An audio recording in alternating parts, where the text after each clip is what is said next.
অনেক বছর পর গত সপ্তাহে আমার ফ্যামিলি, আমার বোনের ফ্যামিলি, আব্বু আম্মু ভাইয়া ভাবি, আমরা সবাই মিলে গ্রামের বাড়িতে গিয়েছিলাম। আমার ফুফার কুলখানির দাওয়াত ছিল, সাথে হচ্ছে আমার নানার অবস্থা অনেক খারাপ, নানাকে দেখতে যাওয়া হচ্ছিল না অনেকদিন ধরে, তো নানাকে দেখতে গিয়েছিলাম বাড়িতে। আসসালামু আলাইকুম, সবাই কেমন আছেন? আমার নানু বাড়িতে মুরগি দেখে আলিনা মুরগিগুলোকে হাই দিচ্ছে, আর এগুলোকে ধরার জন্য তো সে ছুটছে রীতিমতো। আসলে শহরে যত যাই হোক, গ্রামের মতো ওই পরিবেশটা পাওয়া যায় না। এত নির্মল স্নিগ্ধ একটা পরিবেশ, বাচ্চা কাচ্চা এত বিশাল জায়গা পায়, খেলতে পারে, যেটা শহরে আমরা চাইলেই পারি না। এটা হচ্ছে আমার নানু বাড়িতে ঢুকতে জায়গাটা এত বিশাল একটা জায়গা, খোলামেলা জায়গা। এখানে মনে হয় রাতে ছেলেরা ব্যাডমিন্টন খেলে, তো ওরা এখানে কাজিনরা সবাই মিলে দুষ্টুমি করছে। এই পুচকুগুলোকে পাহারা দিচ্ছে হচ্ছে আমার শ্বশুর আর আমার আব্বু।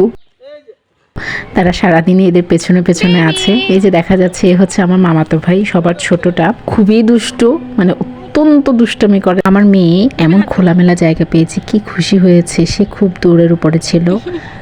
তারপর হচ্ছে যে তার পাশে আছে, এ হচ্ছে তার সবচেয়ে প্রিয় আপি, মানে তাকে দেখলে যে সে এত মিষ্টি একটা হাসি দিবে আর শুধু জড়িয়ে ধরবে। মানে তার সব কাজিনদের মধ্যে ও হচ্ছে খুবই প্রিয় তার। সে হচ্ছে মানে মোবাইলে হোক যেখানেই হোক, সে যদি পার্সটাকে দেখে সে অত্যন্ত খুশি হয়ে যায়। 3, 2, 1 গো। ধরো ধরো, আয়নাকে ধরো, আয়নাকে ধরো, পালাইতে চাই না, ধরো আজমাই। সায়েন্সের ট্যালেন্টেড স্টুডেন্ট দেখবা দেখে অনেক ইচ্ছা ছিল যে বাড়িতে নিয়ে গিয়ে ওকে খালি পায়ে রাখবো, যাতে একটু মাটি টাটি ধরতে পারে, কিন্তু আসলে ঠান্ডার ভয়ে আমি কিছু করতে পারিনি। যে ঠান্ডাটার জন্য এত ভয় পেয়েছিলাম, সেই ঠান্ডা তো লেগেই গেছে তার। মাথায় দাও তো,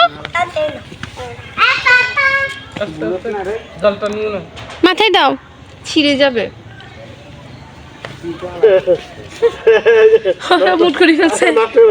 বাড়িতে ফ্লোরটা এত ঠান্ডা ছিল, মানে আমরা না পারতেই মামির গোছানো ঘরে জুতো পরে পুরো মানে বাড়িটা একেবারেই ময়লা করে দিয়ে এসেছে। আমার হাতে ধরো, ধরো উমেজা, ধরো, চলে যাবে চলে যাবে, আজমাইন উড়ে যাবে। উমেজা ধরো, হাত দিয়ে ধরো, হাত দিয়ে ধরো।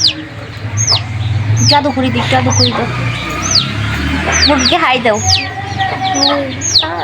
কিসি দাও, একটা কিসি দাও, কিসি দাও ওকে। আজমাই নিয়ে যাও। আজমাইন পকেটে ঢুকে ফেলো।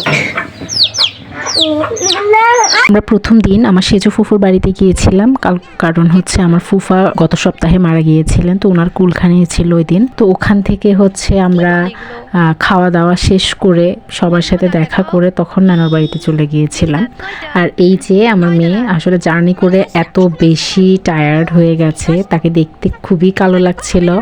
আর হচ্ছে সবাই আসলে প্রচণ্ড টায়ার্ড হয়ে গিয়েছিলাম, কারণ ওখানে গিয়েছে রেস্ট করব ওরকম কোনো প্লেস ছিল না, প্রচুর মানুষ আসছিল।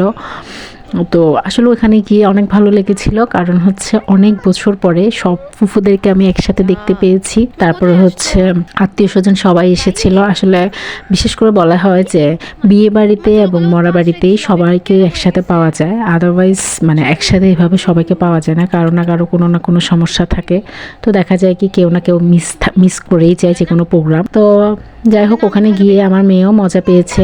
আমপাতা জোড়া মারবো, চাবুক চড়বো, মিশি ঘোড়া ওরে বাবু সরে দাদা আসছে আচ্ছা আমার পাগলা টিভি ঘোলা ঘোড়া, গোয়া হ্যাঁ পাগলা টিভি ঘোড়া গোয়া খেপেছে টিপিসি চাবুক মিশি মাশাআল্লাহ। তারপরে কি করছো বেবি? বেবি কি করছো তুমি? করছো জি বাবা।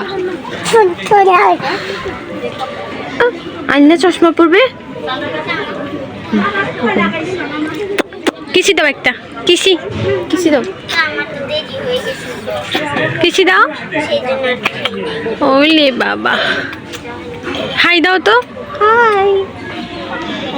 আমরা চলে আসার সময় সে রেডি হয়ে ঘর থেকে বের হয়েছে, একটু দুষ্টুমিও করছে। তো পরে ওর দাদা এসে উপর থেকে নামিয়ে নেয় তাকে। আচ্ছা নিও করব। জাম্প 3 2 1 গো জাম্প। আসো জাম্প করো। হাত ধরে দাও। আম, এটা